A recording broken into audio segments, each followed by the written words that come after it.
শৌচাগার তৈরির জন্য আরও 12,000 টাকা করে পেতে পারেন। তবে যারা বাংলার বাড়ির প্রথম কিস্তি ও দ্বিতীয় কিস্তির টাকা পেয়েছেন তারা কিন্তু এবার শৌচাগার তৈরির জন্য 12,000 টাকা পেতে পারেন। এর জন্য আবেদন করতে হবে। তবে এই সংক্রান্ত আপডেটে কি বলা হয়েছে সমস্ত কিছুই আমরা এক এক করে দেখে নেব এই প্রতিবেদনের মাধ্যমে। তার আগে বন্ধুরা, যদি আমাদের চ্যানেলে নতুন থাকেন চ্যানেলটিকে সাবস্ক্রাইব করে রাখবেন এই ধরনের নতুন নতুন ভিডিওর আপডেট পেতে।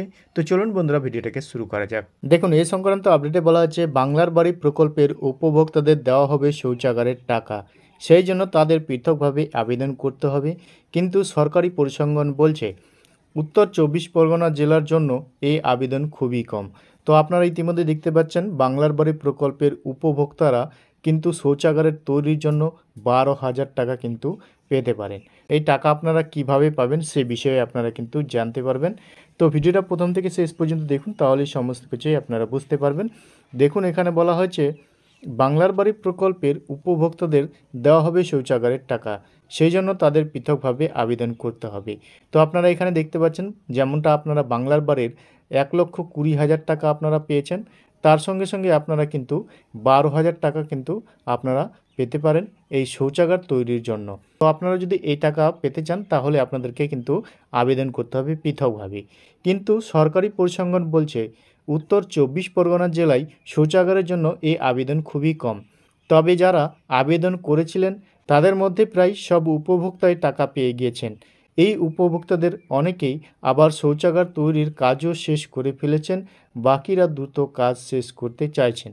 অনেকে শৌচাগার তৈরির টাকা পেয়েও আবার শৌচাগার তৈরির কাজও শেষ করে ফেলেছেন।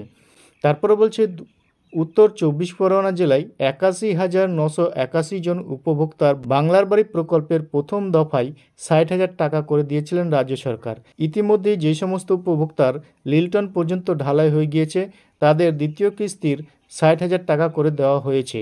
সরকারিভাবে বলা হয়েছিল কোনো উপভোক্তার যদি শৌচাগার প্রয়োজন হয় তাহলে প্রতি উপভোক্তাকে সেই জন্য দেওয়া হবে 12,000 টাকা। তবে সেক্ষেত্রে উপভোক্তাকে পৃথকভাবে আবেদন করতে হবে। কিন্তু জেলায় এজন্য মাত্র 969টি আবেদন জমা পড়েছিল। তো দেখতে পাচ্ছেন কোনো উপভোক্তা যদি শৌচাগারের প্রয়োজন হয় তাহলে প্রতি উপভোক্তাকে শৌচাগারের জন্য 12,000 টাকা কিন্তু দেবে। তার জন্য কিন্তু পৃথকভাবে একটি আবেদন করতে হবে। এরপরে বলা হয়েছে দেখুন, জেলা প্রশাসনের সূত্রে জানা গিয়েছে ইতিমধ্যেই প্রত্যেক আবেদনকারী পেয়ে গিয়েছে শৌচাগারেরও টাকা। এর মধ্যে প্রায় 739 জন উপভোক্তা শৌচাগার তৈরি করে ফেলেছেন, বাকি তা তৈরি করছেন। তবে অনেক উপভোক্তাই শৌচাগারের জন্য ওই পৃথকভাবে আবেদন করছেন না। তাহলে বাংলার বাড়ি প্রকল্পের সঙ্গে শৌচাগার মিলবে? এই বিষয়টি কি এখনই অজানা মানুষের কাছে? জেলা প্রশাসনের এক কর্তা বললেন, আমরা বাংলার বাড়ির সমীক্ষা করতে গিয়ে উপভোক্তাদের শৌচাগারের জন্য আবেদন করতে বলছি। এছাড়াও উত্তর 24 পরগনা জেলায় কয়েকজন উপভোক্তা আবাস যোজনার প্রথম দফার টাকা পেয়ে ফিরিয়ে দিয়েছেন। ইতিমধ্যেই 11 জন বাড়ি তৈরির প্রথম দফায় 60,000 টাকা ফিরিয়েছেন। বেশিরভাগ ক্ষেত্রে দেখা গিয়েছে জমি জটের কারণে উপভোক্তারা বাড়ি তৈরি করতে পারেননি, ফলে তারা 60,000 টাকা ফিরিয়ে দিয়েছেন। তো আপনারা জানেন প্রথম কিস্তি ও দ্বিতীয় কিস্তির বাড়ি তৈরির টাকা পেয়েছেন এবং যাদের শৌচাগারের প্রয়োজন তারা কিন্তু শৌচাগারের জন্য আবেদন করে তারাও কিন্তু শৌচাগারের টাকা পেয়েছেন 12,000 টাকা করে। তবে আপনাদের জেলায় কিংবা আপনাদের ব্লক অঞ্চলে এই ধরনের আবেদন চলছে কিনা কমেন্ট সেকশনে অবশ্যই কমেন্ট করে জানাবেন। বন্ধুরা, ভিডিওটা যদি ভালো লেগে থাকে একটা লাইক করবেন, বন্ধুদের সাথে বেশি বেশি করে শেয়ার করবেন। এই ধরনের ভিডিওর আপডেট পেতে আমাদের চ্যানেলটিকে সাবস্ক্রাইব করে রাখবেন।